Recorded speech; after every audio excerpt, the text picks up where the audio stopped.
दोस्तों, आज हम बात करने वाले हैं एक ऐसी सच्ची कहानी की जिसे सुनकर आप भी दंग रह जाएंगे। ये कहानी है पूर्ण लिम की, एक ऐसे इंसान की जो 133 दिनों तक यानी लगभग 5 महीने समंदर के बीचों बीच अकेला फंसा रहा और फिर भी जिंदा वापस लौट आया। जहां 55 लोगों में से सिर्फ एक इंसान ही जिंदा बचा और वो थे पूर्ण लिम। उन्होंने भूख, प्यास, तपती धूप, जमाने वाली ठंड और भयानक तूफानों को मात दी और अकेले ही मौत को हराकर वापस जमीन पर लौट आए। तो चलिए दोस्तों, जानते हैं इस हैरान कर देने वाली सच्ची घटना के बारे में। और हाँ, ती है एक ऐसे साधारण से युवक से जो किसी अखबार की हेडलाइन बनने का सपना नहीं देखता था। उसका नाम था पूर्ण लिम। वो चीन के हाइनान द्वीप के एक छोटे से गांव में पला बढ़ा था। परिवार बहुत गरीब था। माँ बाप ने जैसे तैसे 2 वक्त की रोटी जुटा रहा था। पढ़ाई बीच में छूट गई और फिर पेट की आग बुझाने के लिए पूर्ण लिम ने ब्रिटिश व्यापारिक नौसेना ब्रिटिश मर्चेंट नेवी में नौकरी कर ली। वो साल था 1942 जब द्वितीय विश्व युद्ध अपनी चरम सीमा पर था। एसएस बेनलोमंड पर तैनात किया गया। यह जहाज दक्षिण अफ्रीका के केप टाउन से दक्षिण अमेरिका के सूरीनाम की ओर जा रहा था। जहाज पर कुल 55 लोग सवार थे, अधिकतर जवान और अनुभवी नाविक। 16 नवंबर 1942 दोपहर का वक्त समंदर शांत था, लेकिन किसे पता था कि समंदर की गहराई में मौत छुपी बैठी है। अचानक एक जर्मन पनडुब्बी यू-बोट ने जहाज पर टॉर्पीडो से हमला कर दिया। जोरदार धमाका हुआ। एसएस बेनलोमंड चंद मिनटों में 2 हिस्सों में टूट गया। चारों ओर आग की लपटें, डूबते लोग और हाहाकार। हर कोई जान बचाने की कोशिश कर रहा था। पूर्ण लिम भी जहाज से कूद पड़ा। भाग्य ने उसका साथ दिया। उसे एक लाइफ जैकेट, जीवन रक्षा जैकेट मिल गई, जिससे वो पानी में तैरता रहा। उस दिन न जाने पूर्ण लिम ने किस भगवान का पूजा किया था कि 55 लोगों में से वही एक जिंदा रह पाए। बाकी सभी लोग या तो जलकर मर गए या समंदर की गहराई में हमेशा के लिए खो गए। करीब 2 घंटे तक पूर्ण लिम समंदर में अकेला तैरता रहा। शरीर थक चुका था, लेकिन जिजीविषा अब भी जिंदा थी। तभी दूर उसे एक लकड़ी की नाव, राफ्ट दिखाई दी, जो शायद जहाज से गिर गई थी। पूर्ण लिम ने अपनी आखिरी ताकत लगाकर उस नाव तक पहुंचा और उस पर चढ़ गया। उस नाव में जो कुछ था वही अब उसका संसार था। 2 छोटे खाना पकाने के बर्तन, एक टूटी हुई टॉर्च, थोड़ी सी चॉकलेट की पट्टियां, थोड़े से शक्कर के टुकड़े, कुछ बोतल ताजा पानी और एक ज्वाला घन, फ्लेयर गन, जिससे वह किसी जहाज को संकेत दे सके। पूर्ण लिम कांप रहा था, ठंड से थर-थर, लेकिन मन में एक लौ अब भी जल रही थी। उसने हाथ जोड़ लिए और उस घड़ी में उसने वही किया जो उसकी माँ ने उसे बचपन में सिखाया था। उसने भगवान बुद्ध की पूजा की। कहा जाता है कि उसी दिन पूर्ण लिम ने भगवान बुद्ध की सच्चे मन से पूजा की थी और शायद इसी कारण 55 लोगों में से केवल वही एक इंसान जिंदा बच पाया। उस दिन से पूर्ण लिम की असली लड़ाई शुरू हुई। एक अकेला इंसान, एक लकड़ी की नाव और 133 दिन तक समंदर के बीचों बीच जीवन और मौत की जंग। पूर्ण लिम नाव पर अकेला बैठा था। आसमान की ओर देखकर उसने सोचा, क्या कोई आएगा मुझे बचाने? क्या कोई जहाज दिखेगा, कोई मिशन? लेकिन उस समय हालात ऐसे नहीं थे। पूरे विश्व में दूसरा विश्व युद्ध चल रहा था। हर देश अपनी जान बचाने में लगा था। किसी एक नाविक को ढूंढने के लिए रेस्क्यू मिशन भेजना नामुमकिन था। अब पूर्ण लिम समझ चुका था, अगर मुझे जीना है तो मुझे खुद ही ये समंदर जीतना होगा। नाव में जो कुछ बचा था वही अब उसकी दुनिया बन चुका था। कुछ ही दिनों में खाना खत्म हो गया।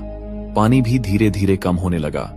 अब जीने के लिए उसे कुछ नया सोचना था। पूर्ण लिम ने कपड़ों का एक जुगाड़ बनाया, जिससे वह आसमान से गिरने वाला बारिश का पानी इकट्ठा कर सके। वह कपड़े को फैलाकर रखता और फिर उसमें जो थोड़ा बहुत पानी इकट्ठा होता उसे इकट्ठा करता, पर इतनी मात्रा कभी भी प्यास बुझाने के लिए काफी नहीं थी। फिर भी हर एक बूंद उसके लिए जिंदगी की उम्मीद थी। पूर्ण लिम ने नाव की रस्सियों और कील से एक छोटा मछली पकड़ने का कांटा बनाया। घंटों मेहनत करता, एक मछली फंसती, भूख ऐसी होती कि वह उसे कच्चा ही खा जाता। धीरे धीरे उसने सीखा, अगर मछली को तेज धूप में थोड़ा सुखाकर खाया जाए तो कम नुकसान होता है। तो अब वह मछली को नाव में रखे बर्तनों में पकाने या धूप में सेंक कर खाने लगा। कभी कभी सेगुल्स, समुद्री पक्षी, नाव पर आ जाते थे। पूर्ण लिम बहुत धीरे से उन्हें पकड़ता और फिर उन्हें भी तपती धूप में सुखाकर खा लेता। अब उसकी जिंदगी एक जंग बन चुकी थी। एक दिन उसका हाथ नाव में रखे टीन से कट गया, खून बहा और समंदर में फैल गया। कुछ ही समय में 2 शार्क मछलियां नाव के चारों तरफ घूमने लगीं। वो शार्क नीचे से नाव को धक्का देने लगी। पूर्ण लिम कांप उठा, लेकिन हिम्मत नहीं हारी। वह चुपचाप बैठा रहा और कुछ समय बाद शार्क वहां से चली गईं। लेकिन अब उसका शरीर जवाब देने लगा था। भूख इतनी बढ़ गई थी कि आंखें खुलती नहीं थीं, हाथ कांपते थे। कई बार तूफान आता और जो मछलियां उसने बचा रखी थीं वो भी बह जाती। दिन में सूरज की आग जैसी तपन उसकी त्वचा को जला देती थी और रात में बर्फ जैसी ठंड उसकी हड्डियां जमा देती थी। उसकी सांसें भारी होती जा रही थीं, लेकिन इरादा अब भी मजबूत था। वह रोज ऊपर आसमान देखता, कभी कोई जहाज, कभी कोई धुआं, पर हर दिन वही सुनसान समंदर, वही खामोशी। और ऐसे ही बीत गए 20 दिन, 40 दिन, 80 दिन। हर एक दिन एक युद्ध था, हर एक सांस एक जंग। लेकिन पूर्ण लिम ने हार नहीं मानी। उन्होंने कई भयंकर तूफानों का सामना किया, कभी दिन में, कभी रात में। नाव चारों तरफ से डगमगाने लगती, ऐसा लगता मानो समंदर ही नाव को निगल जाएगा। कभी कभी तो वह रात में सोते सोते अचानक पानी में गिर जाता, और कई बार जब वह मछली पकड़ने के लिए पानी में उतरता तो उसकी छोटी सी नाव उसे छोड़कर दूर निकल जाती।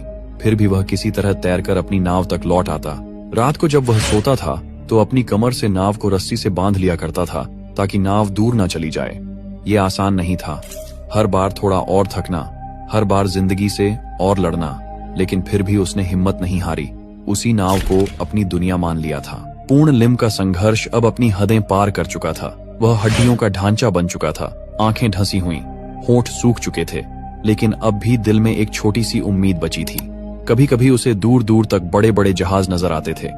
वह खड़ा होकर चिल्लाता, हाथ हिलाता, फ्लेयर गन से संकेत करता, लेकिन किसी ने भी उसे नहीं देखा।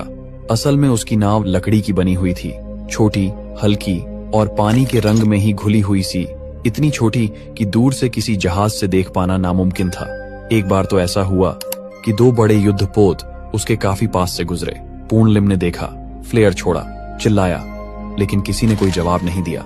हैरान करने वाली बात यह थी कि जहाज के कुछ सैनिकों ने उसे देख भी लिया था, लेकिन फिर भी उन्होंने मदद नहीं की, क्योंकि उस समय पूरा विश्व द्वितीय विश्व युद्ध की आग में जल रहा था। लोगों को शक था कि कहीं यह दुश्मनों का जाल न हो, कोई फर्जी नाव, कोई चाल जो उनके जहाज को रोककर तहस नहस कर दे। इसलिए उन्होंने पूर्ण लिम को नजरअंदाज कर दिया। पूर्ण लिम ने देखा, समझा, पर हिम्मत नहीं हारी। कई बार अमेरिका की नौसेना के प्लेन उसके ऊपर से गुजरे। वह उन्हें हाथ हिलाकर बुलाता रहा, लेकिन उन्हें कुछ समझ नहीं आया। एक बार तो एक विमान ने नीचे एक छोटा सा बोर्ड भी गिराया ताकि उसे सहारा मिल सके या कोई संदेश दिया जा सके, लेकिन समुद्र की विशाल लहरों ने उसे बहा दिया। अब पूर्ण लिम सोचने लगा, शायद अब ये मेरा अंत है। मेरा शरीर समंदर में ही समा जाएगा और मेरी कहानी भी यहीं खत्म हो जाएगी। लेकिन वो हार मानने वालों में से नहीं था। कुछ ही दिनों बाद जब समंदर कुछ शांत हुआ, सूरज की रोशनी पानी में गहराई तक उतरने लगी, तो पूर्ण लिम ने नीचे देखा। पहली बार उसे समंदर की जमीन दिखने लगी। थोड़ा आगे बढ़ा तो उसकी नाव एक चट्टान से टकरा गई। उसने समझ लिया, मैं जमीन के बेहद करीब हूं। और फिर 5 अप्रैल 1943 का दिन, 133 दिन तक समंदर में जिंदगी और मौत से लड़ने के बाद कुछ ब्राजीली मछुआरे उस इलाके से गुजरे। उन्होंने एक आदमी को नाव में बेसुध पड़ा देखा। नजदीक गए, देखा वह आदमी अब भी सांस ले रहा है, बिल्कुल कंकाल बन चुका है, लेकिन जिंदा है। वे उसे तुरंत किनारे लाए, खाना दिया, पानी दिया, डॉक्टरों के पास पहुंचाया, और तब पूरी दुनिया को पता चला एक इंसान अकेले 133 दिन तक समंदर में जिंदा रहा। पूर्ण लिम को जब ब्राजील के मछुआरे बचाकर लाए तो वे लगभग 1 महीने तक अस्पताल में ही रहे। वो जो व्यक्ति इस घटना से पहले एक साधारण नाविक था, अब पूरी दुनिया में मशहूर हो चुका था। हर जगह से उन्हें बुलाया गया, उन्हें सेलिब्रिटी ट्रीटमेंट मिला। कई देशों ने उन्हें सम्मानित किया, पदक दिए और उनके अद्भुत साहस को सलाम किया। बाद में पूर्ण लिम ने अपने अनुभवों से सीखा और दूसरों को सिखाया। उन्होंने कई नेवी अफसरों और समुद्री यात्रियों को ट्रेनिंग दी कि कैसे समुद्र में अकेले रहते हुए भी जिंदा रहा जा सकता है। धन्यवाद दोस्तों, आपने इस वीडियो को अंत तक देखा, इसके लिए दिल से शुक्रिया। तो दोस्तों, ये तो थी 133 दिनों की कपकपाने वाली सच्ची कहानी, लेकिन सोचिए क्या होगा